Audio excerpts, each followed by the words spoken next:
Welcome to Costa Rica. My name is Johnny from Johnny Knows Costa Rica. Today we're going to talk about driving in Costa Rica. Wow. You know what? For your health and welfare here in Costa Rica, I hope that you take all these suggestions and you take it, because I don't want your health to decline or something to happen to you, because the drivers in Costa Rica are sometimes not very good. Let's get into it. Look, when you're driving here in Costa Rica, there's a few things you need to know. Now, the law of the land is very clear on, similar to where you're coming from. It's just in Costa Rica, sometimes, pura vida, sometimes they take it literally with everything. Driving is not an exception. They're gonna take it very literally. So I want you to think about this. When you're driving down one of the main highways and they're not letting you pass, or they get on both sides of you and you're driving, you're like, why are they so close to me? Let me speed up, and they speed up. Or you're trying to pass somebody and they step on it. Or you see a big semi coming by and he's just plowing down that road. Stay calm. Let him go by. Let them just enjoy it, because you know what? When they get off at that next stop, they're going to be those beautiful people that are all throughout this country. It's just behind the wheel. It could happen in any country, but here in particular, they get a little bit different. So don't let it bother you. Don't let it raise your blood pressure. Don't leave the country because they got some crazy drivers or some no courtesy when you're coming out of a driveway, or you're at a stoplight and you hear a horn. All those things, you know what? They're just surface noise. Let the surface noise go away. You came here to Costa Rica to enjoy all of this nature, peace, and your mind to be at ease. So when you go out driving, these other things that you should also feel when you go out driving is this.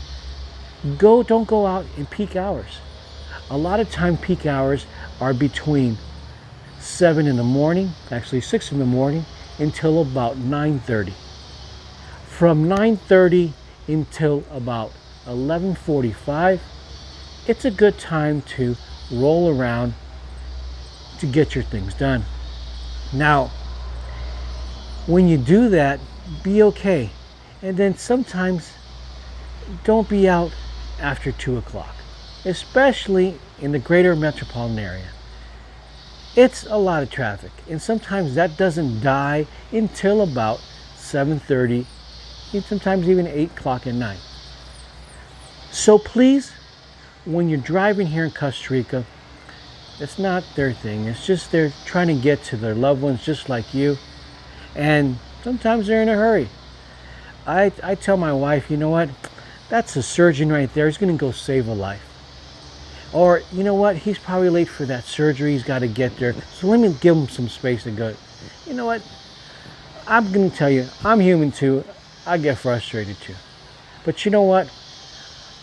Our lives and our lives of our loved ones are more important than getting frustrated, getting car. There's no reason for that. And if something happens, just take it easy. Now, I'm going to tell you something else about driving. If you have an accident here in Costa Rica, there's a few things that you need to do. You're going to stop wherever you're at. You got hit or you hit somebody, you stop. Don't move the car. Get out. There's an emergency kit inside your car that you should have. The first thing you need to do is put on an emergency vest, and then set out a little triangle that has a reflector on it. Hopefully it has a light. You start conversing with with the doctor, I'm sorry, with the person that hit you, and you call 911 Now, one of the things that you should know here in Costa Rica, remember that addresses aren't what you and I are used to. So you want to know where you're coming from, where you're going, and what point in between you're at. So let's just say you're traveling from, I don't know, Escazú, and you're going to Santana. That area is not going to say, you know what, I'm at point 42, 45. It's not that way. You need to know where you came from and where you're going, and they can say, and then you start describing where you're at so that emergency service can get there. One thing that you need to make sure that you do is that you wait for that tránsito to come. It's the police car with, it's blue, I'm sorry, and they're going to come, they're going to take the notice. Now, you also may have a police officer that comes, but tránsito is first. Once he or she takes your report, you got to make sure they're going to give you a slip. That slip, you need to hold that because you're going to have to show up at some point at court and present that. I'm going to do another video just on those subjects. Well, I hope this information was good for you. If you have any other questions or comments, please leave them below. Pura vida and always be safe.